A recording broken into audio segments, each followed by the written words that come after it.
Hello friend, good afternoon.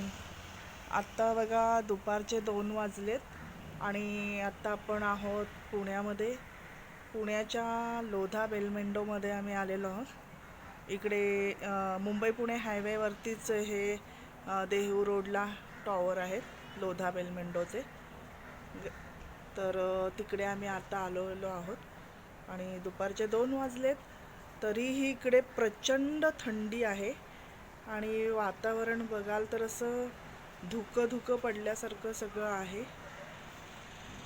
Climate इतकं सुंदर, खूपच छान आहे. एकदम थंडीचं वातावरण आहे इकडे. आणि अजून पुढे जानेवारी फेब्रुवारी महिन्यामध्ये तर इकडे खूपच थंडी असते. म्हणजे आत्ता इथे पुण्यात एकदम महाबळेश्वरचा फील येतोय, इतकी थंडी असं आहे. थंडमय वातावरण खूपच छान वाटतंय. तुम्ही बघू शकता सगळीकडे एकदम धुक्यासारखं आहे. आणि आत्ता दुपारचे 2 वाजले तसं वाटतच नाही आहे. सकाळचे 7-8 वाजल्यासारखं वातावरण आहे. खूपच छान आहे. थँक्यू.